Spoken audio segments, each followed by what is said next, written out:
Assalamu alaikum.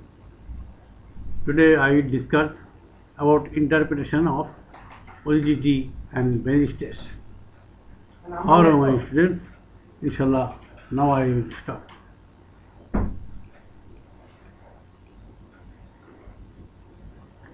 First, indication of OGT.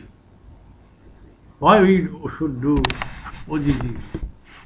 Number one, to diagnosis of diabetes mellitus.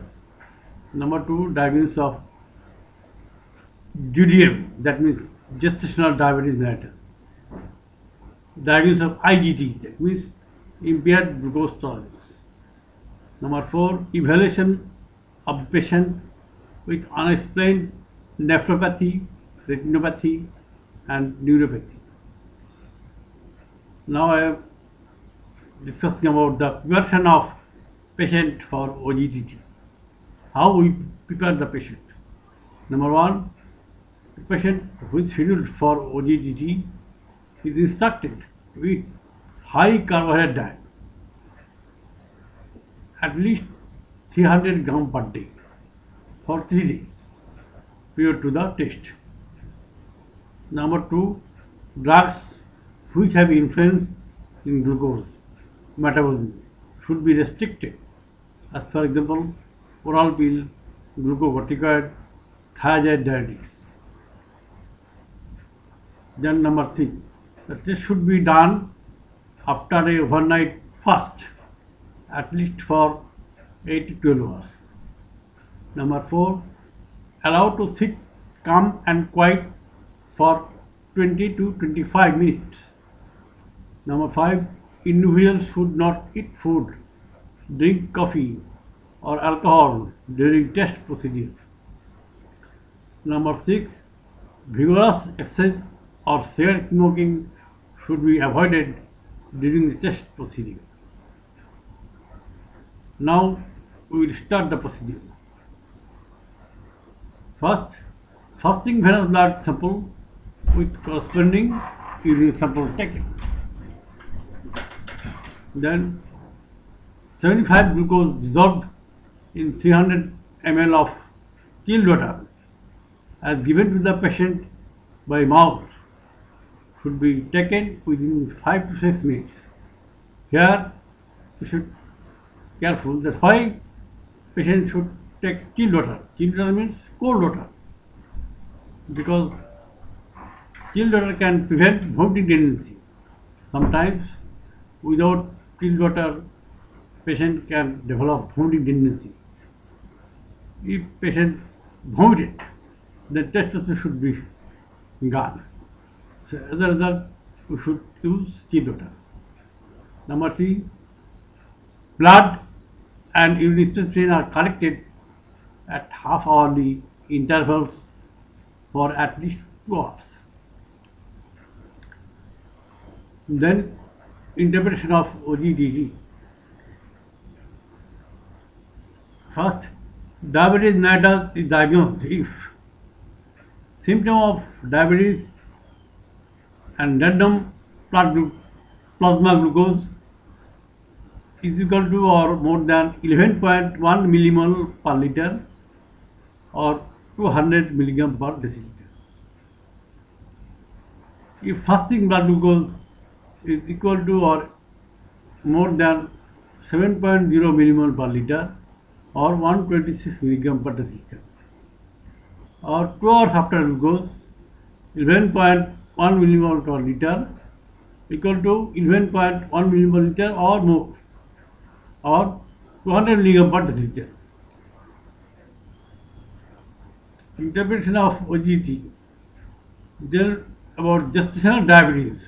When we will say the pregnant patient develop diabetes, that gestational diabetes is diagnosed if in the time of period of gestation, if the random plasma glucose is equal to or more than 11.1 millimole per liter with symptoms, or fasting plasma glucose equal to or more than 7.0 millimole per liter, or 2 hours after 75 gram glucose in between, equal to or more than 7.8 millimole per liter or more than 140 milligram per liter.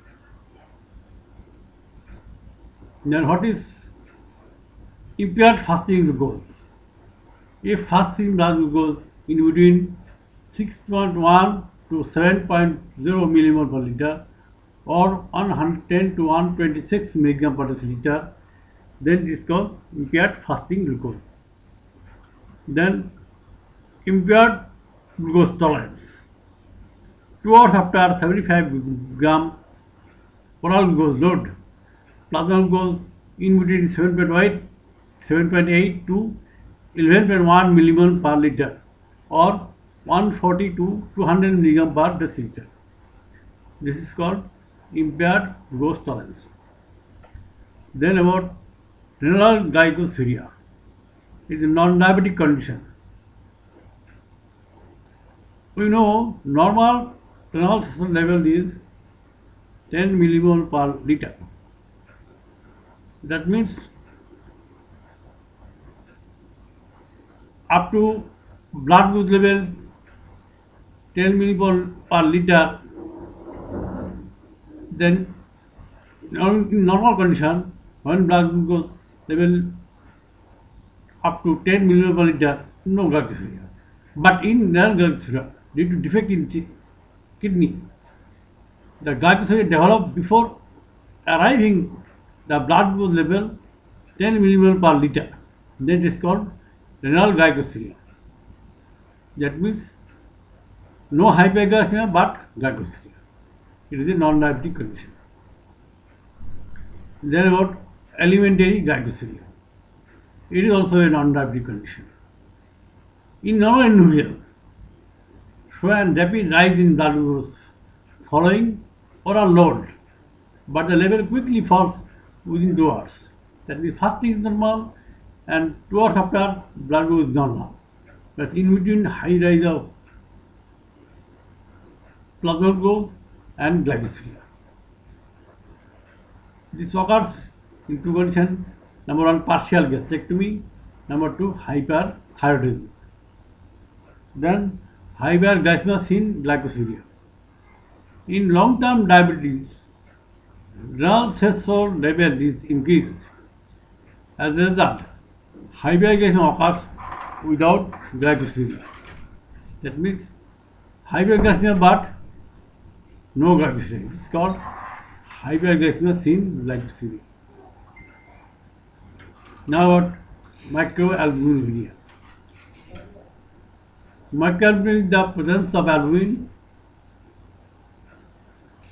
in urine above the normal level but below the detectable range of conventional urine typicity.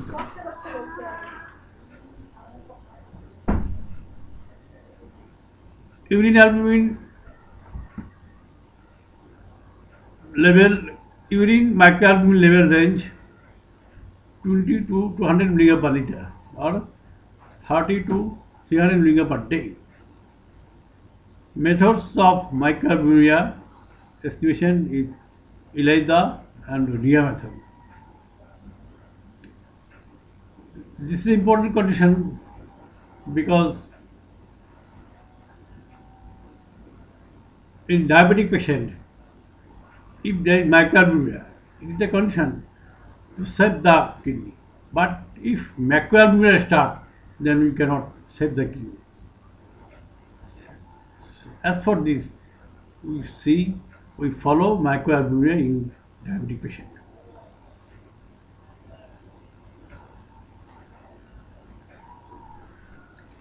Reducing substance present in urine. Reducing substances present in urine.